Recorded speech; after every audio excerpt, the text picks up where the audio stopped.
Vamos relembrar aquilo que estudamos esse final de semana? Estamos numa semana especial de reavivamento e reforma. Eu preciso perguntar uma coisa que eu não gostaria que você respondesse. Responda só dentro do seu coração. É uma semana de reavivamento e reforma.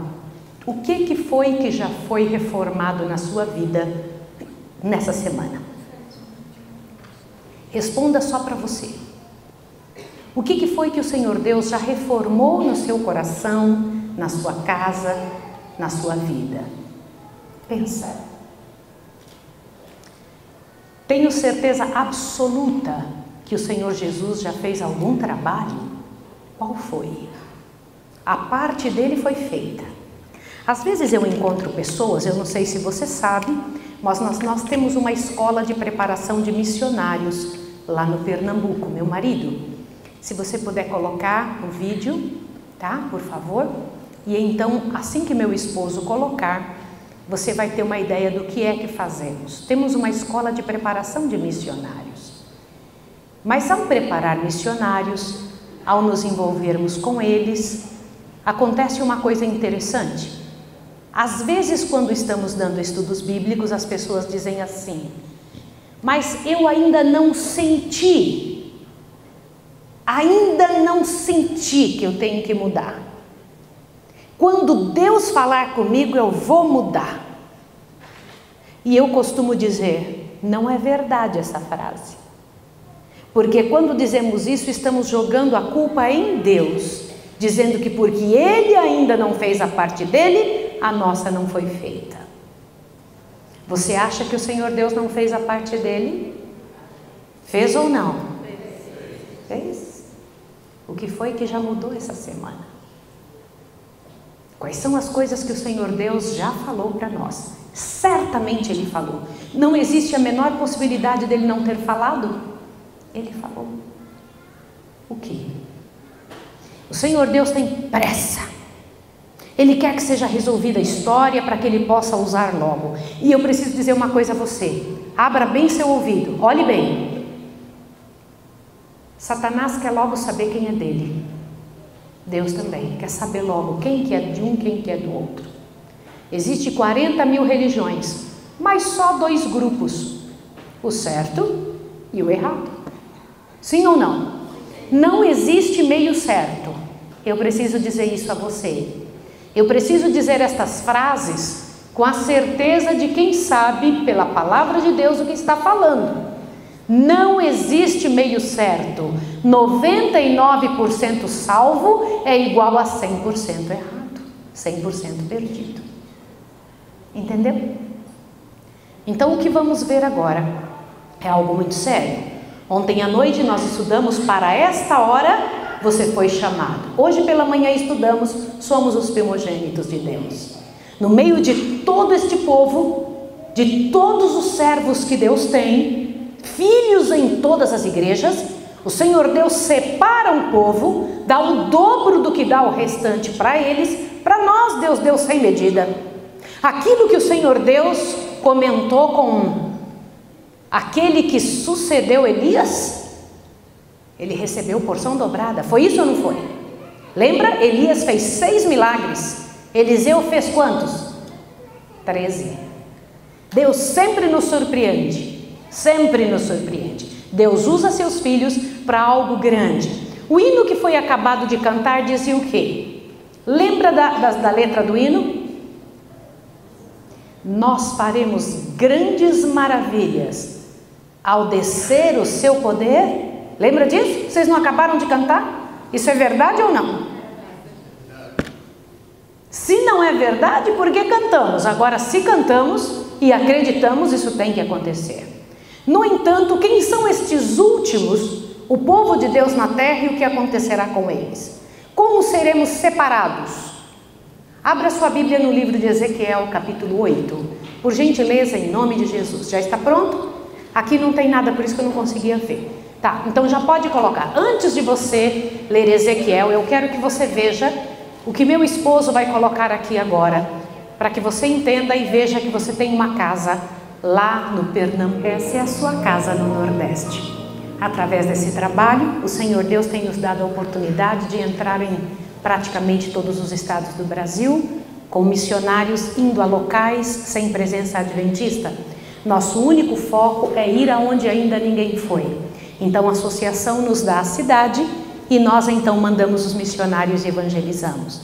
E ali são formados igrejas, vieram 6.747 novas almas para o reino de Deus. E desse trabalho nós estamos nesse ano com 5 cidades novas que a Associação Pernambucana nos deu. Então este ano o nosso trabalho está nestas 5 cidades. São 5 cidades no Nordeste que não tinha uma só pessoa adventista. E agora, pela graça de Deus, já temos 100 almas batizadas até o presente momento nas 5 cidades. E nosso alvo é chegar a 400 almas nesse final do ano, para que pela graça e poder do Senhor tenhamos igrejas ali. E nosso trabalho não é só levar a mensagem, é depois que estiver prontas as almas, ali naquele local, a igrejinha levantada, manter aquela igreja continuando estudos bíblicos, e os próprios membros se tornam missionários também. Então, pela graça e poder do Senhor, não fica uma casa sem ser visitada, uma casa após outra. Todas as casas da cidade são visitadas pela graça do Senhor. Se houver alguém aqui que deseja ser missionário, mas missionário para o resto da vida, fale conosco. Para manter esse trabalho, nós temos um centro de vida saudável. Lá em casa, tratamos da saúde das pessoas do jeitinho de Deus, tá bom? Então recebemos nossos irmãos, recebemos seus amigos para tratar da saúde, renascer, restaurar a vida física junto com a vida espiritual, tá bom? Ezequiel capítulo 8 tem uma mensagem direta para aqueles que são os primeiros filhos de Deus, aqueles que o Senhor Deus trouxe, trabalhou com esses primogênitos para que tivessem uma obra especial na terra. Ezequiel capítulo 8. Olha para cá, por favor, em nome de Jesus, que eu tenho uma pergunta a fazer para você. Você aceitaria ler comigo 2 capítulos da Bíblia? Sim ou não? Ontem à noite, quando eu comecei, eu disse que tinha uma parte da Bíblia que foi escrita só para adventistas. Lembra? Só para adventistas. Ei, você aí que conhece o tempo, é hora de despertar do sono. Só quem conhece o tempo é que deveria entender isso. Sim ou não? Esta parte que vamos ler agora, Ezequiel 8, também só foi escrita para adventistas. Sabia? É uma parte muito séria. É o último momento da história do povo adventista na terra. Depois disso, a volta de Jesus, nada mais. Mas você precisa ter a paciência de ler os 2 capítulos.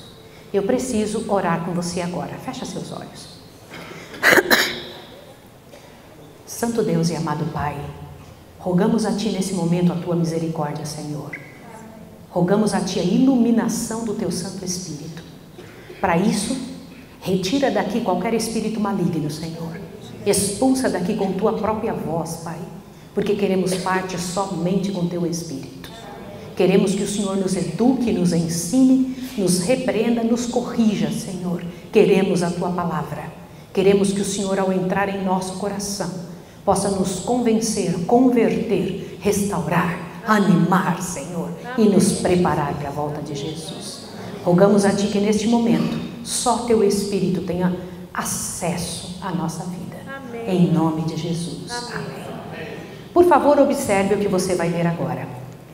Eu sou adventista há 56 anos, mas foi essa mensagem que mudou minha história para sempre. Isso que você vai ler agora é uma das mensagens mais sérias que, como adventistas, podemos estar envolvidos. Você entendeu que somos os primogênitos, sim ou não? Sim. Ok, então você já sabe que você tem outros irmãos a seu comando no planeta. Sabe por que você mora nesse endereço? Sua casa mesmo não é essa. Onde é a sua casa? Ok, e por que você está aqui? Por causa das pessoas que moram ao redor da sua casa. Aonde você vai estudar de verdade? No céu. Por que você está fazendo uma faculdade? Só por causa das pessoas que estão lá. Sabia? A única razão pela qual você está aqui, que você não é daqui, são as pessoas, exclusivamente. Não há outra razão. Se você começar a compreender a vida do jeito que ela é, do jeito que é lá, do jeito que é diante do céu, sua impressão vai mudar. Você não faz as coisas por causa desse planeta. Esse planeta está falido. Essa mensagem que você vai ouvir, olhe bem aqui, é a última mensagem de misericórdia de um Deus de amor ao mundo condenado.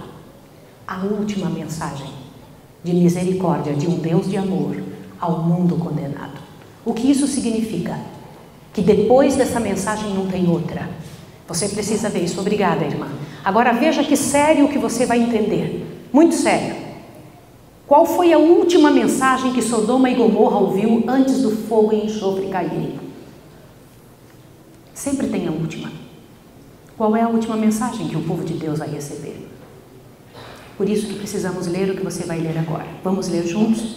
Nós pedimos a Deus que Deus nos orientasse. Então vamos pedir ao Senhor que nos abençoe. No 6º ano, no 6º mês, no 5º dia do mês, estando eu assentado na minha casa e os anciãos de Judá sentados diante de mim, ali a mão do Senhor caiu sobre mim. Quem está dizendo isso?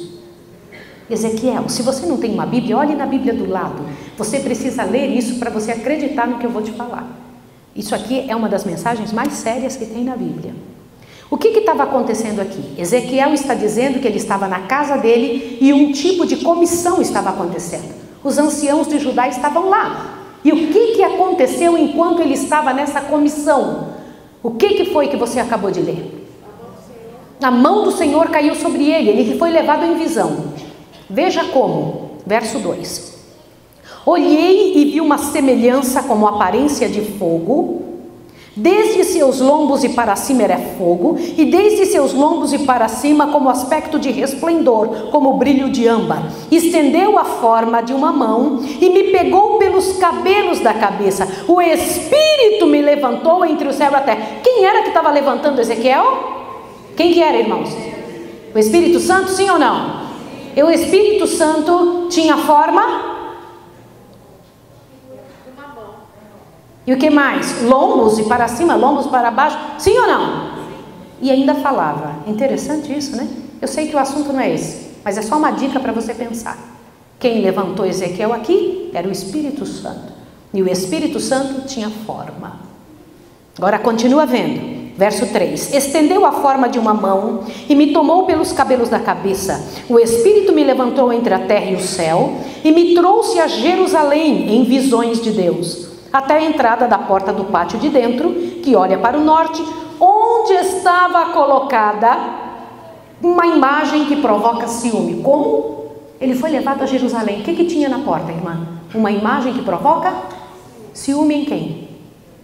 Ué, podia em Jerusalém ter uma imagem na porta de entrada? Podia? E por que estava lá? Quem teria colocado? Continua vendo. Verso 4. E a glória do Deus de Israel estava ali, conforme a semelhança que eu tinha visto no vale. Então ele me disse: filho do homem, levanta agora os teus olhos para o caminho do norte. Levantei os meus olhos para o caminho do norte e vi do lado do norte, a porta da entrada, estava aquela imagem de ciúme à entrada. E ele me disse: filho do homem, vês tu o que eles estão fazendo? As grandes abominações que a casa de Israel faz aqui, a fim de afastar-me do meu santuário, pois verás ainda maiores abominações. Como Deus chama uma imagem na porta de entrada da casa dele? A abominação. Está entendido, sim ou não? Só que Deus disse para Ezequiel que ele ia ver o quê? Maiores abominações. Vamos ver o que é maior abominação do que idolatria? Vamos ver? Veja o que ele diz então. Presta atenção no verso 7. Então ele me levou à porta do átrio, olhei e vi um buraco na parede. E ele me disse: filho do homem, cava agora nesta parede. Cavei na parede e vi uma porta. Então ele me disse: entra e vê as terríveis abominações que eles fazem aqui. Entrei e vi toda forma de répteis, animais abomináveis, de todos os ídolos da casa de Israel pintados na parede em redor. 70 homens dos anciãos da casa de Israel, com Jaazanias, filho de Safã, que se achava no meio deles, estava em pé diante das pinturas, e cada um tinha na mão seu incensário, e subiu uma espessa nuvem de incenso. 12. Então ele me disse: viste, filho do homem? O que os anciãos da casa de Israel fazem nas trevas, cada um com suas câmaras pintadas na parede, e eles dizem: o Senhor não nos vê, o Senhor abandonou a terra. O que foi que vocês acabaram de ver? Que Ezequiel, depois de ver uma imagem na porta da casa, em Jerusalém, foi levado a ver algo mais sério escondido. Viu um buraco e ele tinha que cavar. Quando ele cavou, viu uma porta. Abrindo a porta, lá dentro, escondido, estavam os anciãos adorando imagens na parede. Sim ou não? E o Senhor Deus disse: viu o que eles estão fazendo? Que eles estão fazendo nas trevas. O que significa isso? Pecados da liderança. Sim ou não? Só que Deus disse que tinha coisa pior ainda. O que pode ser pior do que o pecado da liderança? Primeira coisa que eu quero dizer a você: existe uma coisa que eu não sou líder. Se eu não sou líder é porque Deus não errou. Eu vou repetir o que eu estou dizendo. O Senhor Deus achou que eu não seria uma boa líder, por isso não me colocou lá. E eu falar alguma coisa sobre a liderança, um cargo que eu não ocupo, é no mínimo presunção, porque eu não sei como é o cargo que eu não ocupo. Você compreende isso? Compreende ou não? Agora presta atenção. Aí o Senhor Deus está dizendo que os anciãos do povo de Israel estavam fazendo coisas horríveis escondidas. Só que ele disse que tem coisa pior. O que pode ser pior do que o pecado da liderança? Vamos ler? Olha lá o que Deus diz. Olha lá, verso 12. Perdão, verso 13. De novo ele me disse: tornarás a veres ainda maiores abominações do que estas que eles fazem. Então me levou à entrada da porta da casa do Senhor, que está do lado do norte, e vi ali mulheres assentadas chorando por quem? Por Tamuz. Como?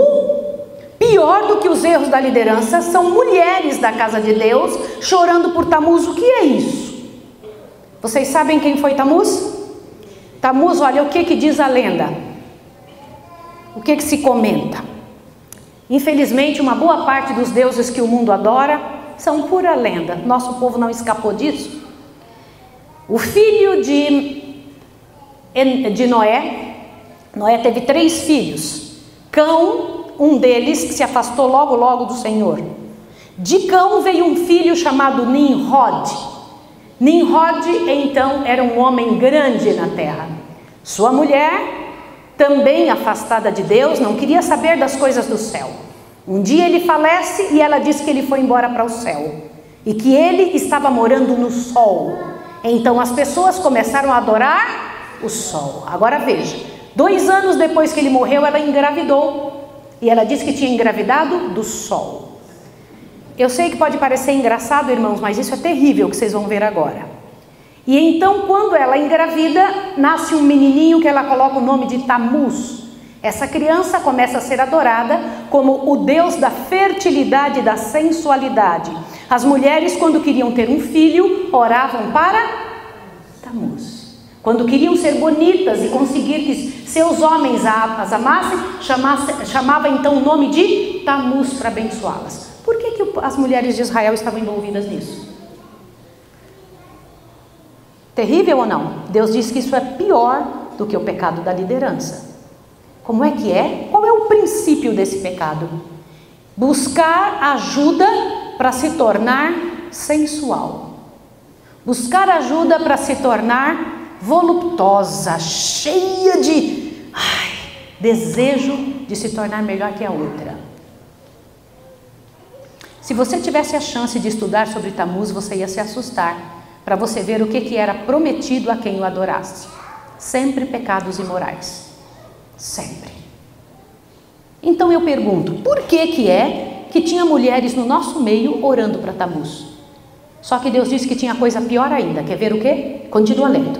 Vai lá, verso 15. Então ele me disse: viste, filho do homem, verás ainda maiores abominações do que esta. Qual é? O verso 16. Então ele me levou ao átrio interior da casa do Senhor, e vi a entrada do templo do Senhor entre o pórtico e o altar, cerca de 25 homens, de costas para o templo do Senhor, com os rostos para o oriente. Eles se prostravam diante do sol, virados para o oriente. Então ele me disse: viste, filho do homem, é coisa de pouca monta para a casa de Judá o fazerem tais abominações aqui?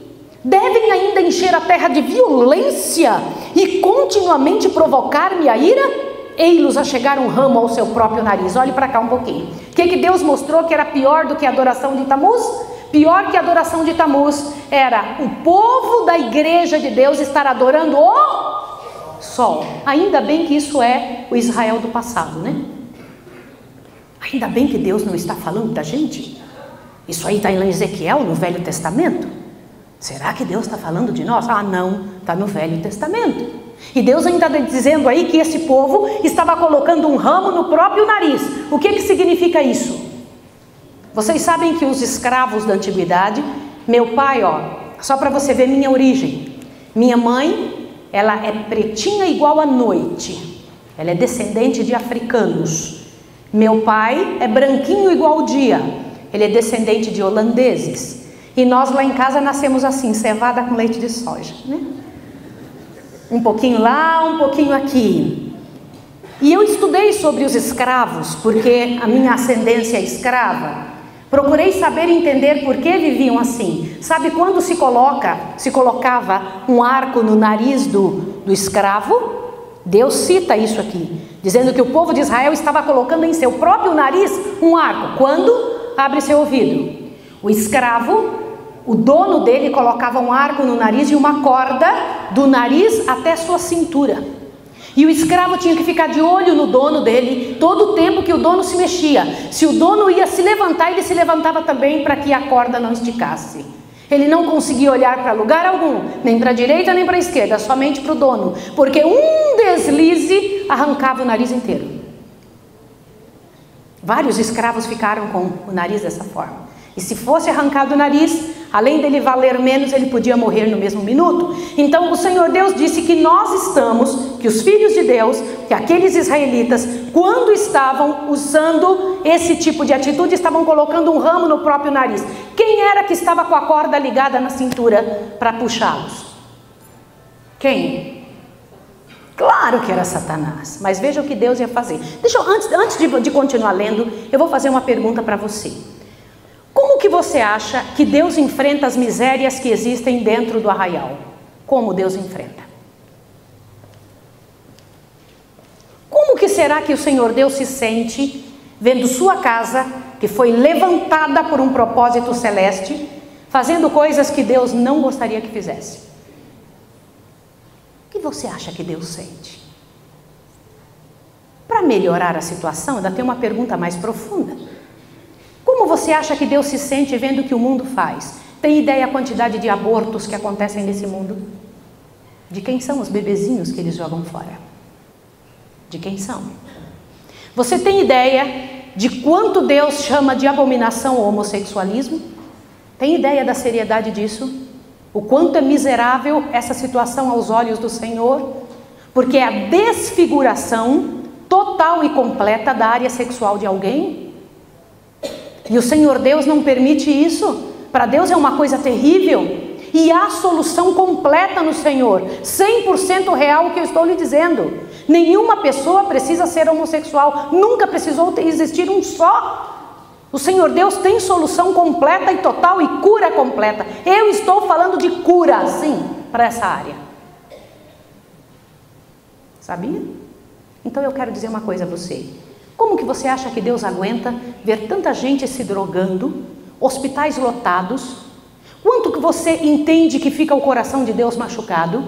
Com a quantidade de roubos que acontecem, assassinatos de todos os tipos. Esses dias aconteceu um negócio terrível por aqui, com duas mulheres que mataram A mãe matou seu próprio filho, vocês sabem do que eu estou dizendo? Um negócio terrível aconteceu aqui pertinho, não antes de Deus dar a elas chance, porque Deus as mandou dentro do nosso arraial. Foi ou não foi?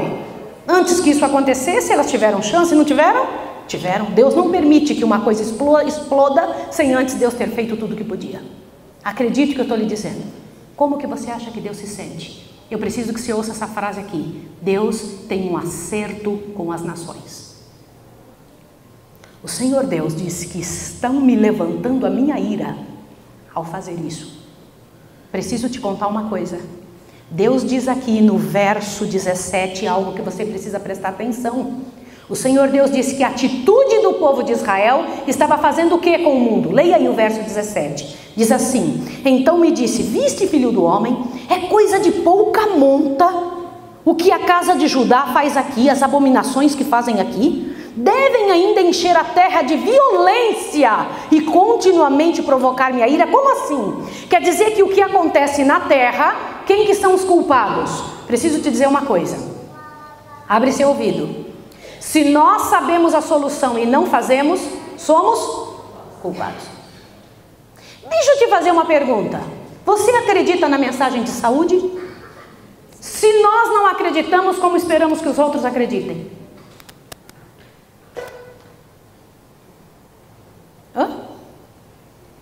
Se quando temos algo nós corremos para o mundo e não para dentro da fé, não para dentro daquilo que Deus ensina, como é que poderemos defender algo que não acreditamos? O Senhor Deus disse, a terra está cheia de violência porque você não crê, você não faz o certo. Está na hora de você começar a se mexer e fazer o certo para o pessoal olhar, opa, tem outro caminho que não o meu, tem outro caminho que não o que a gente tem andado. Existe outra forma, e existe sim. Existe outra forma, louvado seja o nome de Deus. Só que Deus disse que essa nossa atitude provoca-lhe a ira. O que você acha que Deus faria? Se assuste com o verso 18. O que diz o verso 18? Verso 18.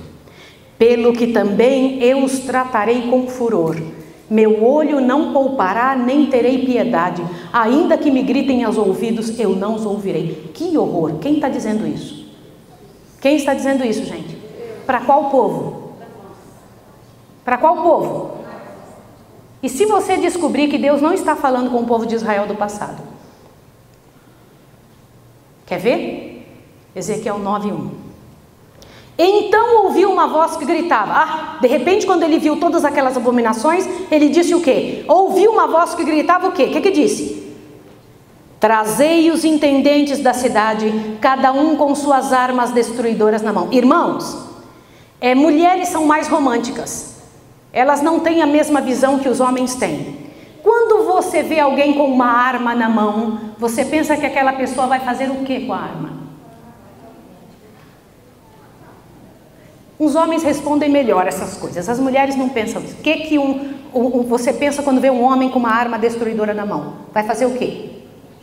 Atirar. Sim ou não? Para que Deus chamaria gente com arma destruidora na mão? Para quê? Para matar quem? Irmãos, no dia que eu estudei isso aqui, eu falei para o Senhor, Senhor, me perdoa não ter demorado tanto para estudar esse assunto. Dê uma olhada o que o Senhor Deus disse que vai acontecer. Leia aqui, verso 2. E vi 6 homens que vinham da direção da porta alta que olha para o norte, cada um com suas armas destruidoras na mão, e entre eles um homem vestido de linho com um tinteiro de escrivão à cintura. E entraram e se puseram junto ao altar de bronze. Como é que é? Deus, na hora que viu o povo fazendo tudo que não prestava, mandou chamar quem? 6 homens com o que na mão? Com o que, irmãos? E no meio deles veio um homem que não tinha arma na mão. Tinha o quê? Um tinteiro de escrivão, estava todo vestido de linho. Foi isso ou não foi? Vocês perceberam quantos homens foram chamados? Quantos? 7. 6 tinham armas e um deles tinha? O 7º tinha o quê? Quem que Deus chamou primeiro? Leia o próximo verso. A glória do Deus de Israel se levantou do querubim sobre o qual estava e foi até a entrada da casa. Então clamou o Senhor ao homem vestido de linho, que tinha o tinteiro de escrivão à cintura, e lhe disse: passa pelo meio de Jerusalém. Por onde que ele pediu para passar? Por meio de onde, gente? Tá, olha para cá. Não era o mundo todo, era em que povo que ele deveria ir? Jerusalém. Sim ou não? E fizesse o quê? Passa pelo meio de Jerusalém e marca com um sinal as testas de todo mundo. Está escrito isso aí? A testa de quem que tinha que marcar? Dos homens que suspiram e que gemem por causa das abominações que se cometem no meio do povo. Olha para cá agora.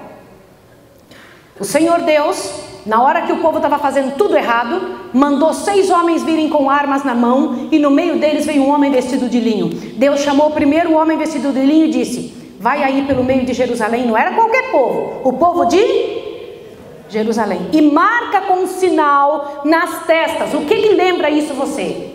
O que isso lembra? O selamento, sim ou não? Mandou marcar na testa, não de todos de Jerusalém. Mandou marcar quem? Só os que estivessem chorando e gemendo pelas coisas erradas no meio do povo. Não aqueles que estavam conformados. Aqueles que estavam felizes e contentes e dizendo: estou nem aí, isso vai, é assim mesmo. Quem que Deus mandou marcar com um sinal? Quem, irmãos? Só quem estivesse chorando e gemendo pelas coisas erradas. E o que era para fazer com o restante que não fosse selado?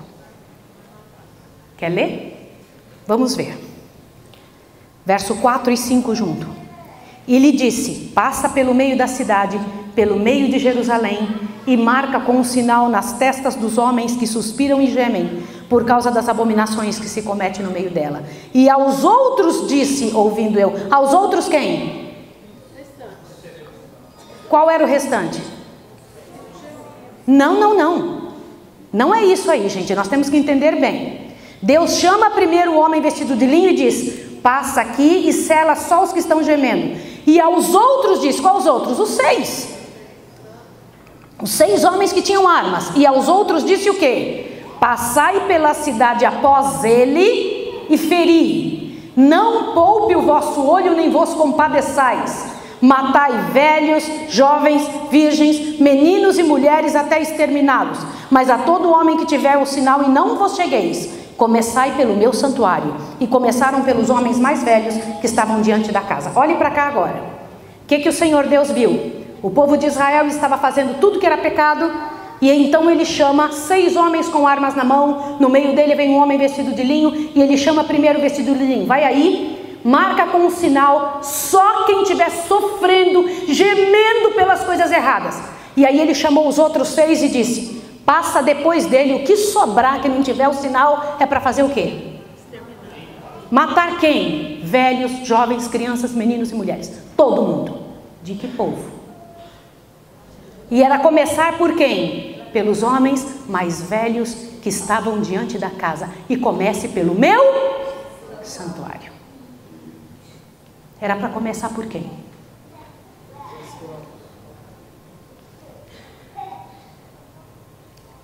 Deixa eu comentar uma coisa com você, só que não acaba aí. Ezequiel, na hora que viu a matança, ele ficou desesperado. E ele fala uma palavra-chave aqui. Leia aí. 7. Então ele lhes disse: contaminai a casa, enchei os atros de mortos, ide. E foram-se, puseram-se a ferir a cidade. Havendo eles ferido, ficando eu de resto, caí com a minha face e clamei: ah, Senhor Deus, dar-se ao caso que destruirás todo o restante de Israel, derramando a tua indignação sobre Jerusalém. Como é que é? De onde vem essa palavra restante aí? Remanescente. Ezequiel estava pedindo: Senhor, tu has de destruir o remanescente de Israel. Tu has de destruir. O que foi a resposta de Deus? Leia aí. 9. E ele me respondeu: a maldade da casa de Israel e de Judá é grandíssima, e a terra se encheu de sangue, a cidade se encheu de perversidade. E eles dizem: ah, o Senhor não vê, o Senhor abandonou a terra. Agora continua: Também quanto a mim, não pouparei meu olho nem me compadecerei, mas sobre a cabeça deles farei recair o seu caminho. Então o homem que estava vestido de linho, a cuja cintura estava o tinteiro, tornou com a resposta dizendo: fiz como me mandaste. Acabou as duas passagens da Bíblia. Olhe para mim agora em nome de Jesus. Vamos perguntar para a senhora White, de quem é que Deus está falando nesses dois textos? Você quer perguntar isso, sim ou não? Observe isso aqui agora. Vamos analisar esses textos pedindo explicações. Leia aqui. A ordem é: passa pelo meio da cidade, pelo meio de Jerusalém, e marca com o sinal as testas dos homens que suspiram e gemem por causa de todas as abominações que se cometem no meio dela. Ezequiel 9:4. É o texto ou não? Vamos ver o comentário? Avante. Esses que suspiram e gemem haviam estado a pregar as palavras da vida. Haviam reprovado, aconselhado e suplicado. Alguns dos que estavam desonrando a Deus, opa, tinha gente desonrando a Deus? Sim. Arrependeram-se e humilharam o coração diante dele. Mas a glória do Senhor apartara-se de Israel. Se bem que muitos ainda continuassem as formas de religião, faltava-lhe seu poder e sua presença. Como assim? Gente que continua vindo aos cultos, continua indo na igreja, mas falta o quê? Seu poder e sua presença. Você já viu isso acontecer? Sim ou não? Sim. Já viu ou não? Se você já foi tentado a dizer assim: nossa, essa igreja está quase morta. Já foi tentado? Mas já foi tentado também a pensar o seguinte: será que não sou eu o problema? Sim. Será que essa dificuldade não sou eu que estou trazendo? Será que eu não estou trazendo para dentro do arraial coisas que afastam Deus daqui? Será? Agora presta atenção que vai vir agora. Observe. Pode passar. Ao tempo em que sua ira se manifestar em juízos. Olha o que você está lendo aí. Por favor, em nome de Deus, presta atenção. Ao tempo em que sua ira se manifestar em juízos. Esse tempo aí ainda não é o fechamento da porta da graça. Por quê? Porque ainda tem gente para salvar. Quer ver? Ao tempo em que sua ira se manifestar em juízos, estes humildes e devotados seguidores de Cristo se distinguirão do resto do mundo pela angústia de sua alma, a qual se exprimem lamentos e prantos, reprovação e advertência. Quer dizer que vai ter um grupo no nosso meio que vai chorar e sofrer pela miséria, sim ou não? Sim. Sim ou não, senhores? Sim. Agora continua. Olha lá. Ao passo que outros procuram lançar uma capa sobre o mal existente e desculpam a grande impiedade reinante em toda parte, os que têm zelo pela honra de Deus e amor pelas almas não se calarão a fim de granjear o favor de ninguém. Continua. Sua alma justa aflige-se dia a dia pelas obras e costumes profanos de quem? Quem são os ímpios, irmãos? Quem são ímpios?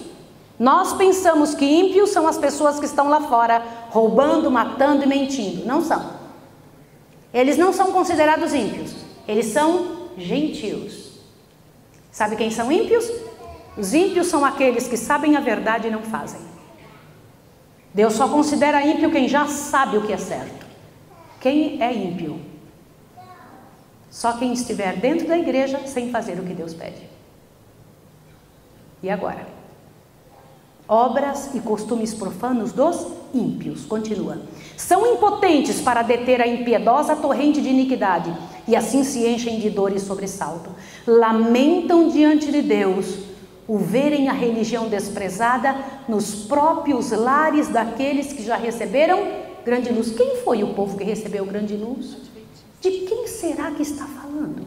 Continua vendo, vai lá, avante.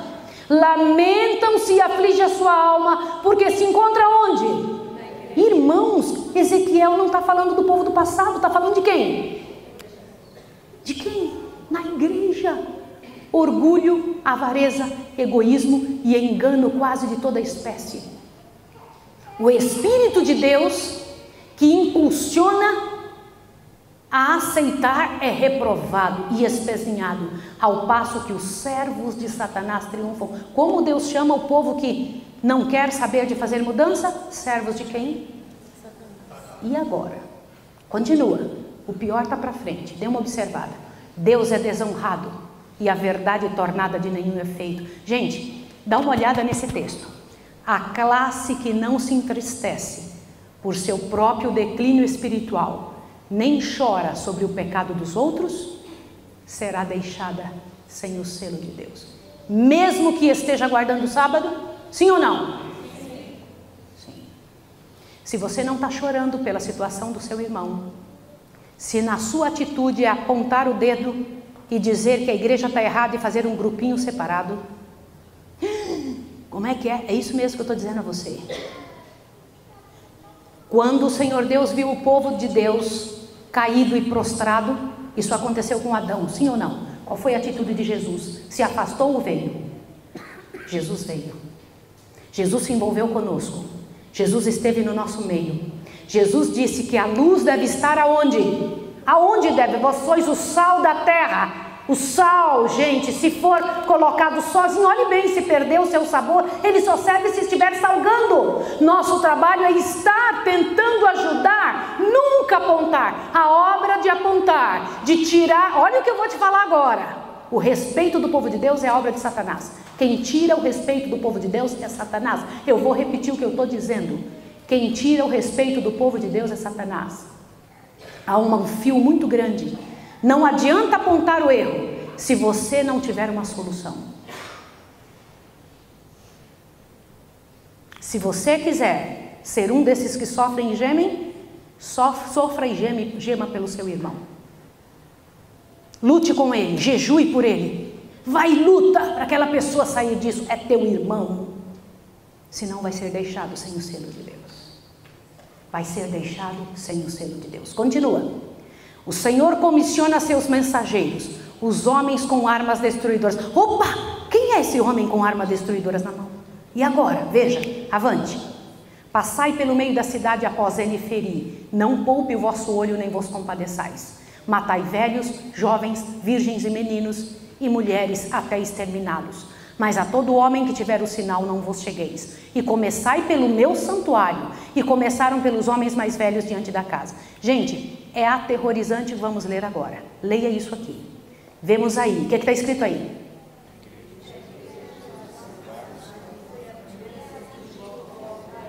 Como é que é, irmãos? Deus tem um acerto com as nações, sim ou não? Mas a quem que ele vai chamar primeiro ao acerto?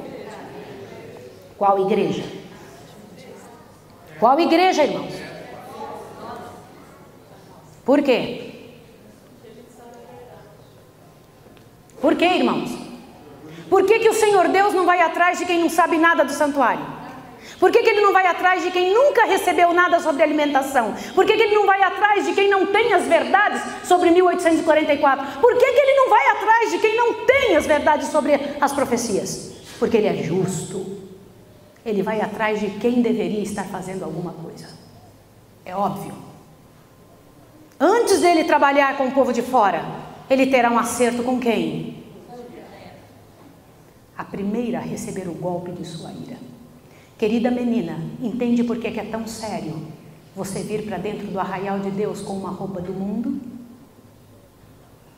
Querido homem, você entendeu a seriedade do teu trabalho como líder de uma casa?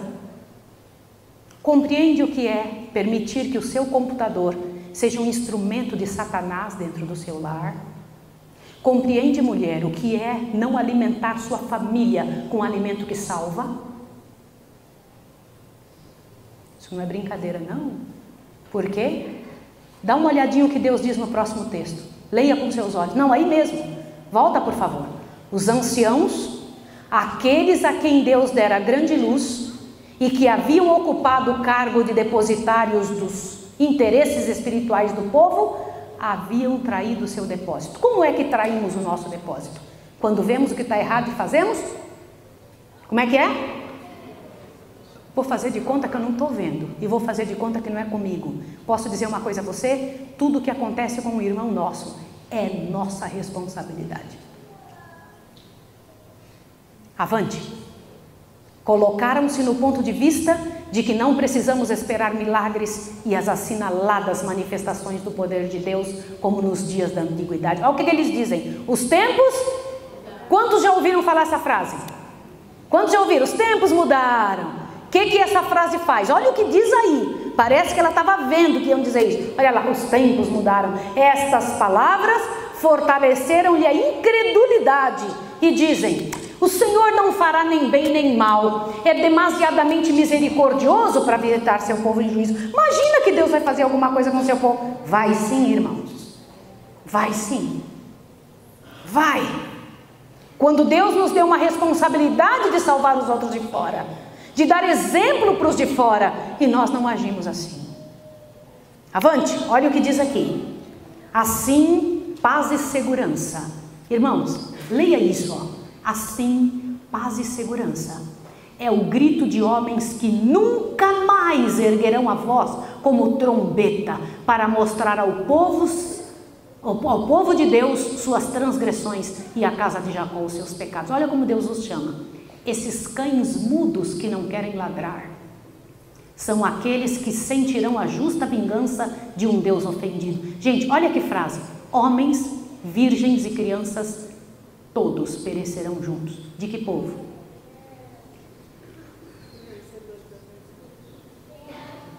Vocês acham que eu podia me calar e não contar para vocês isso aí? Acha que eu posso ficar quieta? Eu poderia vir aqui e pregar uma mensagem bem legal e você me abraçar no final e dizer: que legal, irmã Maísa. Mas se eu fizer isso, o Senhor Deus me tira o púlpito, sabia? Sabia ou não? Que eu estou traindo o meu depósito se eu fizer um negócio desse? Você precisa entender isso. Deus está falando de nós. Essa é uma mensagem para essa igreja.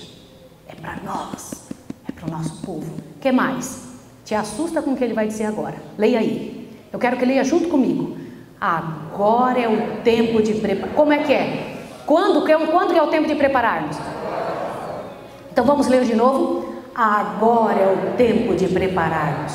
O selo de Deus jamais será colocado à testa de um homem ou mulher impuros. Gente, peraí. Nós somos o que vemos, nós somos o que comemos, nós somos o que pensamos.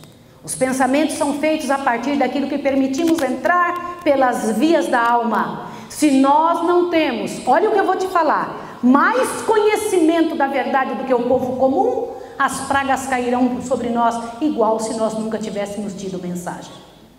Olha o que diz ali: jamais, 1, 2, 3, jamais será colocado à testa de um homem ou mulher cobiçosos ou amantes do mundo. Jamais será colocado à testa de um homem ou mulher de língua falsa ou coração enganoso. Leia comigo a última frase: todos os que recebem o selo de Deus devem ser imaculados diante de Deus, candidatos para o céu. Sim ou não?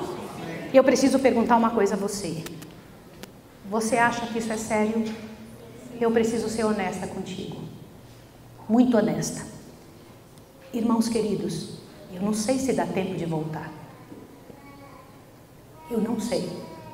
Eu tenho certeza que o Senhor não tem mais tempo. Até quando o Senhor Deus aguentará a miséria desse mundo e o sofrimento de pessoas que não sabem distinguir a mão direita da esquerda? Até quando o Senhor fará esse trabalho?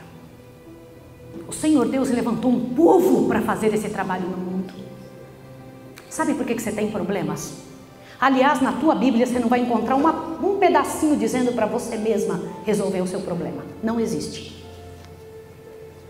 Na palavra de Deus não existe nenhum pedacinho dizendo assim: resolva o seu problema. Sabe por que não existe? Porque não é você que resolve o seu problema.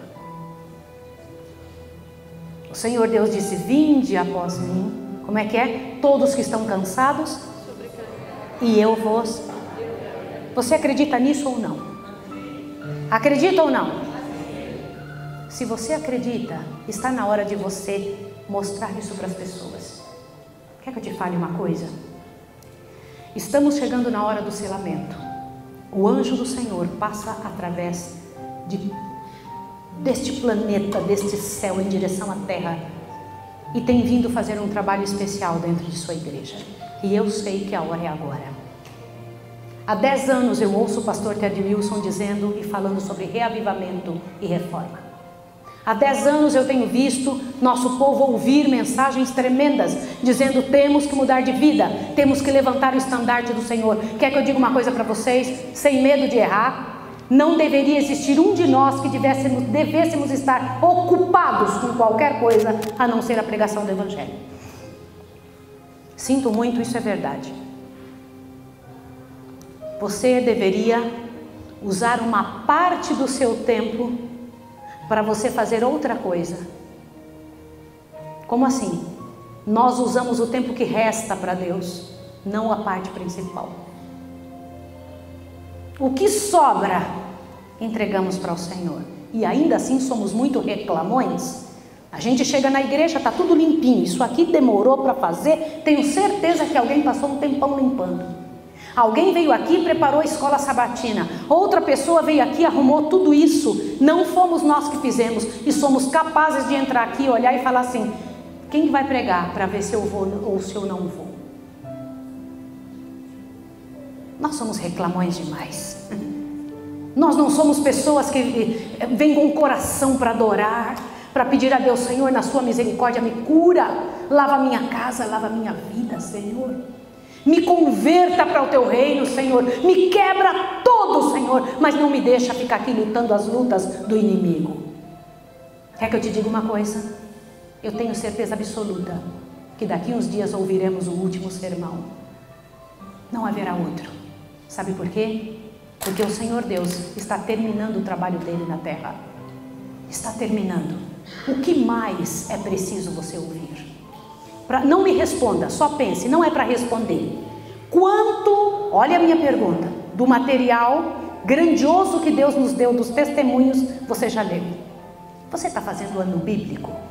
Você sabe mesmo trazer aquela palavra da vida para o mundo? Você sabe o que está escrito aqui? Você conhece a palavra? Você deveria ser especialista na Bíblia.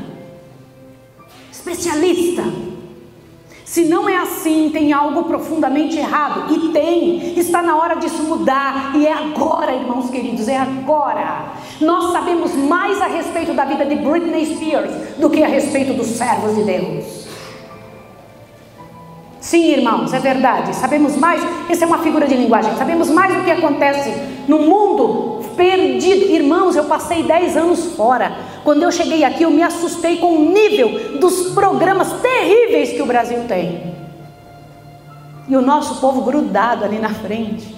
Do que mesmo, irmãos? Nós temos uma vocação mais elevada. O Senhor Deus diz em 2 Pedro: nação santa, geração eleita, povo escolhido. Sim ou não? Irmãos, está na hora de você acreditar que você é. Está na hora de você tomar parte em algo com mais, olha o que eu vou te falar, sentido do que as coisas desse mundo. Sentido. Sabe o que é trabalhar para salvar alguém? Sabe o que é orar e jejuar por alguém até que a pessoa desperte um dia para te fazer uma pergunta sobre a verdade? Irmãos, vocês não têm ideia o que existe nesse planeta. O Senhor Deus está te preparando para a transladação. O Senhor está te preparando para passar incólume, passar sem um arranhão por esse tempo de angústia, irmão querido. Em nome de Jesus, sai do meio daquilo que o Senhor Deus não espera que você faça. Daqui uns dias, o Senhor abrirá o céu. Sabe por quê? O Deus eterno vai dizer: olhe bem, Jesus, chegou a hora. Meus irmãos, quando eu falo nisso, eu falo numa alegria imensa. Essa é a razão da minha vida. O Senhor Deus vai dizer: Jesus, está provado, o mal não presta. Desça e vai buscar os meus filhos, aqueles por quem você morreu. E então todos os anjos do céu, que aguardam infinitamente esse momento, esperam esse momento glorioso e grandioso, sairão do céu e vão se colocar do lado do comandante. Nós vamos juntos buscá-los. O céu vai ficar sozinho, sem ninguém, só o Pai. Você sabe como é o trono? Sabe? Senhor White diz que tem 7 colinas no céu. Engraçado. Satanás, tudo que Deus tem, ele copia. Lembra das 7 colinas aqui em Roma? Pois é, lá no céu tem 7 colinas. Primeiros escritos diz isso. E numa das colinas está o Monte Sião, onde o Pai se senta. Só para você entender o que eu estou falando. Quando Jesus estava sendo batizado, quem foi que disse: esse é meu filho amado em quem me comprazo? Foi Jesus ou foi o Pai? Quem foi, gente? O pai estava onde quando Jesus foi batizado? Quem confabulou com o filho a respeito do plano da redenção? Jesus falou com ele mesmo ou falou com o pai? O pai existe ou não existe? Agora veja, só depois do milênio o pai voltará junto com o filho. Quando Jesus vier agora, ele não vem como um filho. O filho virá com os anjos nos buscar. Agora veja a cena. Vai abrindo toda a atmosfera. E eu imagino eles vindo cantando, tremendamente cantando. Só que na terra, olha a cena, cidades derrubadas. Pessoas por todos os lados gritando de terror. Por quê? Porque o Espírito Santo terá se afastado daqui. E quando o Espírito Santo se afasta, o que acontece com os seres humanos? Se transformam em quê? Em demônios. Agora veja o que é pior. Você tem ideia como deve ser difícil ser Deus? Deve ser muito difícil ser Deus. Deus é o ser que mais perdeu filhos em todos os tempos. Mas é muito pior ser um demônio. Eu não sei como é que Satanás não enlouquece, não endoida. Porque ele é um ser muito triste, miseravelmente acabado e destruído. Você sabe o que vai acontecer com os seres humanos? Hoje eu recebo para atendimento, eu atendo cerca de 10 a 15 pessoas por dia na área emocional. E quando elas vêm para ser atendidas, eu fico impressionada como Satanás é cruel, como ele acabou com a mente, a capacidade emocional e psicológica do mundo. As pessoas estão destruídas, despreparadas para as emoções. Elas não sabem enfrentar suas próprias emoções. E isso que ainda o Espírito Santo está aqui. Você sabe por que é que você não rouba? Não pensa que é porque você é boazinha. Você não rouba porque o Espírito Santo está em você. Sabe por que é que você não adultera? Não pensa que é porque você teve uma boa educação. Isso faz parte. Mas é porque o Espírito Santo está em você. Sabe por que é que você lembra que não pode mentir e não mente? Porque o Espírito Santo está em você. Quer que eu te fale uma coisa? Teu freio é o Espírito Santo. O Espírito Santo é o freio da humanidade. Agora retira ele daqui para você ver o que vai acontecer. Retira daqui para você ver. E isso vai acontecer. Você está pronto para viver entre demônios? É assim que será. Só que Deus disse que Ele iria proteger os seus.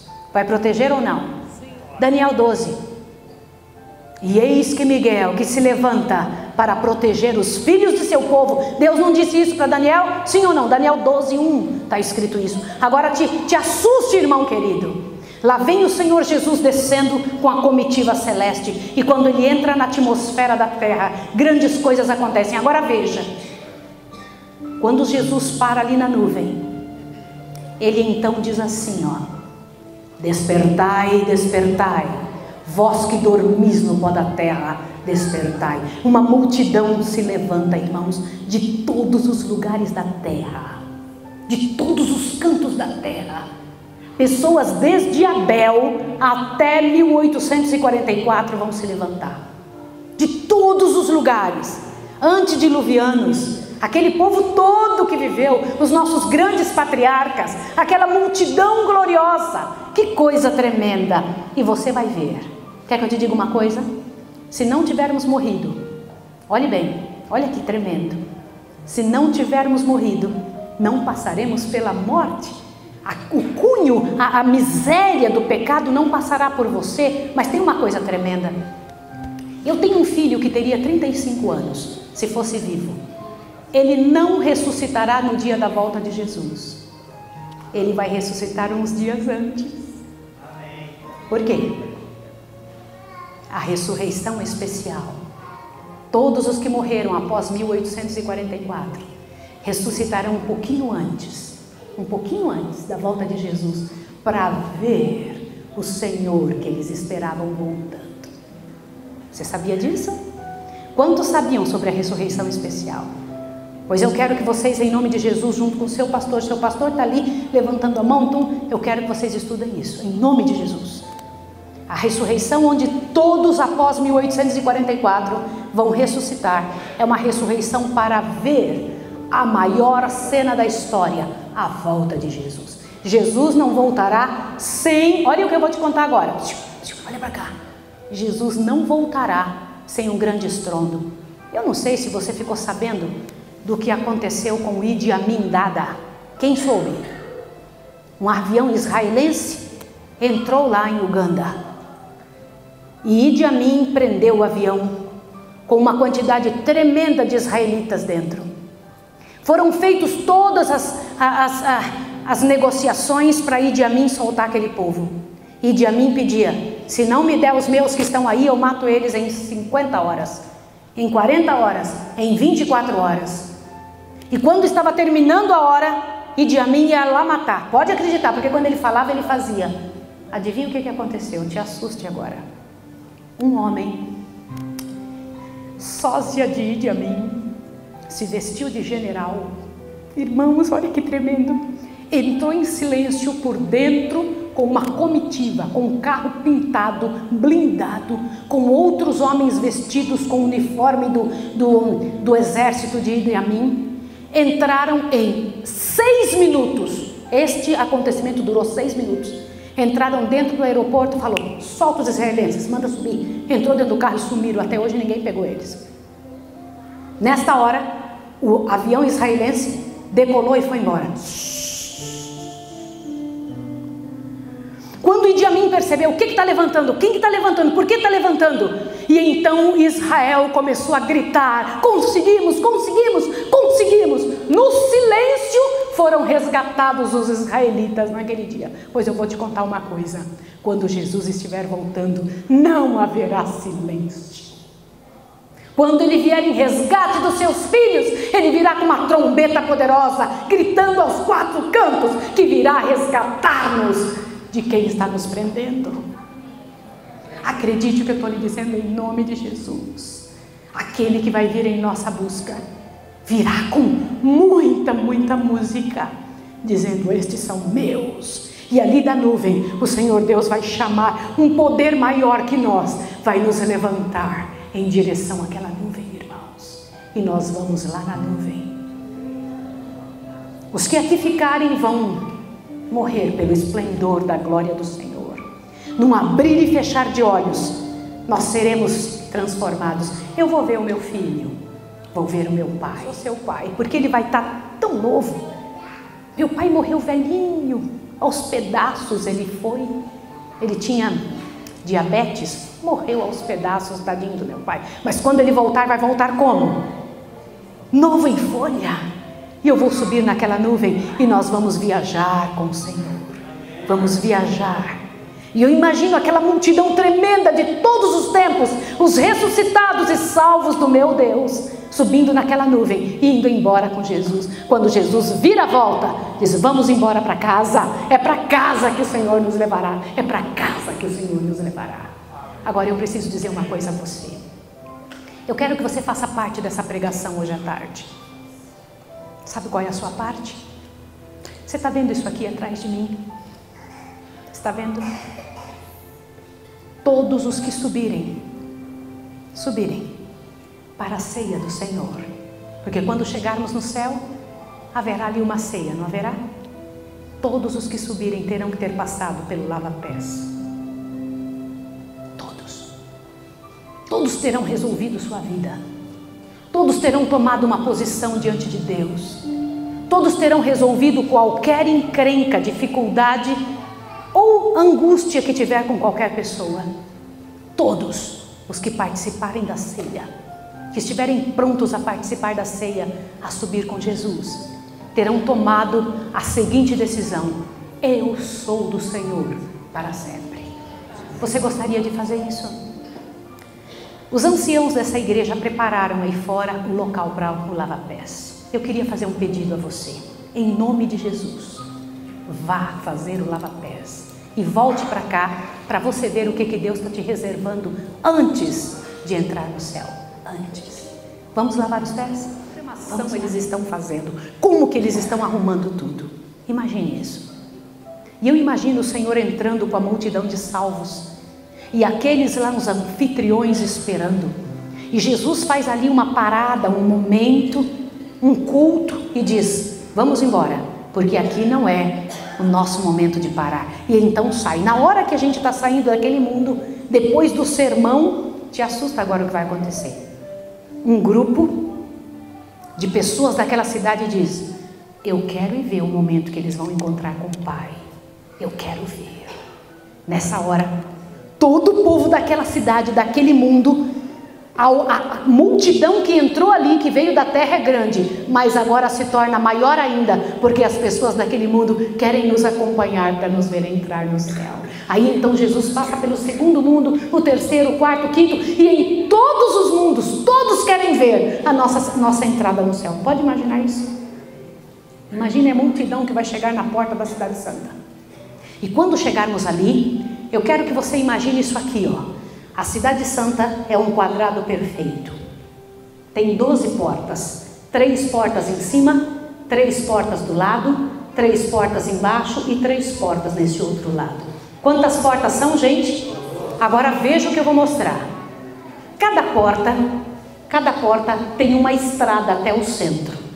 E cada estrada, fazendo uma conversão até o centro, te assuste com o que você vai ouvir agora. Quando estivermos então chegando na porta da cidade, cada pessoa vai entrar por um portão. Ou você acha que vai entrar pelo portão que você quiser? Cada portão tem um nome em cima dele. Um dos nomes dos filhos de Jacó. Sim ou não? Sim. Qual é o que você vai entrar? Não pense que seremos brasileiros, que vamos entrar pela porta que quisermos. Não será assim. Já parou para pensar sobre isso? Embaixo da porta tem o nome de um dos discípulos de Jesus. O incrível é que o discípulo que está na parte de baixo e o filho de Jacó que está na parte de cima tinham o mesmo caráter. Por qual porta você vai entrar? Incrível, não é? No mundo, a ciência estuda 5 temperamentos. Na Bíblia tem 12. Na Bíblia tem quantos? 12. Que engraçado. Por qual porta você vai entrar, irmã? Por isso que desde ontem à noite eu estou dizendo que você tem que entender quem é você.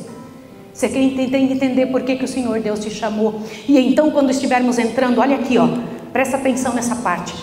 Vamos estar entrando. 3 portas, 3 portas, 3 portas embaixo, 3 portas em cima. E todos nós vamos estar entrando. Do início da porta até o centro, onde está o trono de Deus, tem 1.200 quilômetros. Imagine você voando 1.200 quilômetros até aquele lugar. 1.200 quilômetros. Imagine quantas belezas Deus reservou nesta caminhada até o centro. Os salvos vindo de todos os lados, indo para o centro. Quando chega no centro, agora veja que tremendo, porque quem abre a porta da cidade não são anjos, é o próprio Jesus. Jesus vai rodar os gonzos das portas da cidade e vai dizer: vinde benditos de meu Pai, recebei por herança o que vos está preparado desde quando? Então eu vou fazer uma pergunta: desde quando estão preparadas casas no céu? Porque Jesus disse assim: não se turbe o vosso coração, credes em Deus, crede também em mim. Na casa de meu Pai vai haver muitas moradas. Foi isso que ele disse?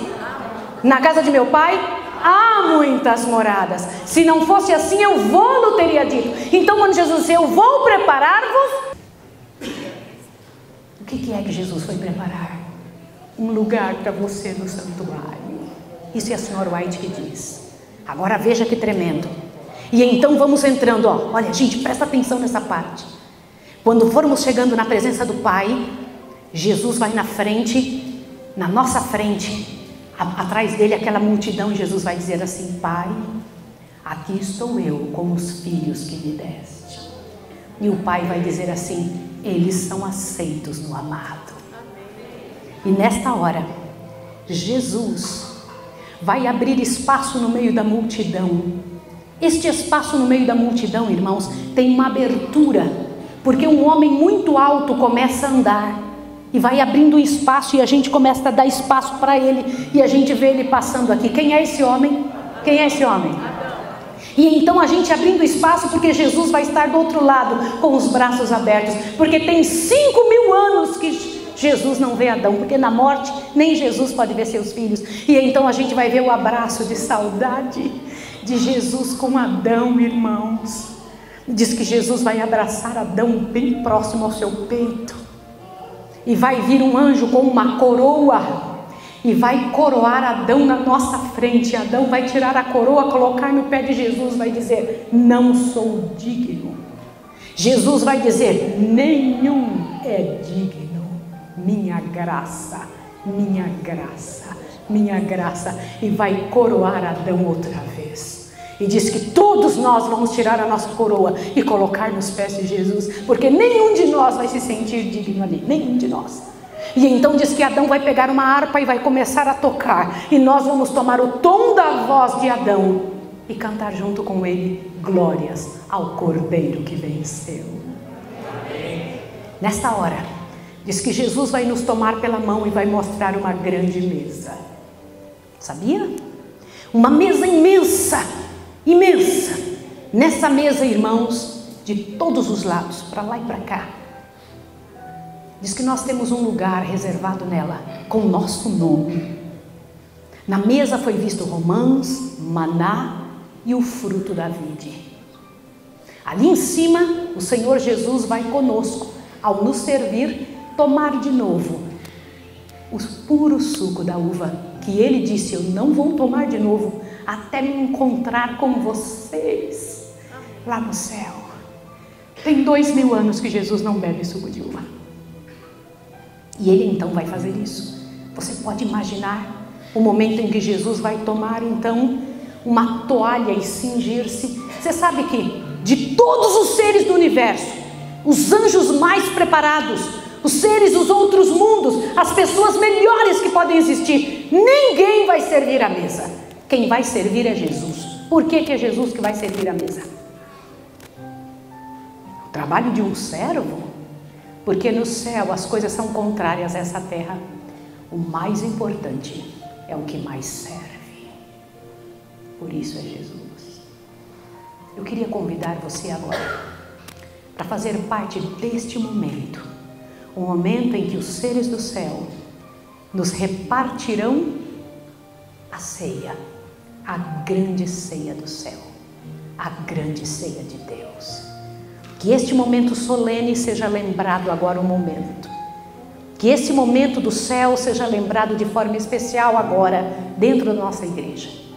Com gente que decidiu servir ao Senhor, que decidiu entregar sua casa nas mãos do Senhor, sua vida, seu guarda-roupa, seu coração, seu tempo, que decidiu dizer a Jesus: Senhor, eu não quero nada dessa terra, eu só quero o céu. Participe desse momento agora, pela graça de Jesus.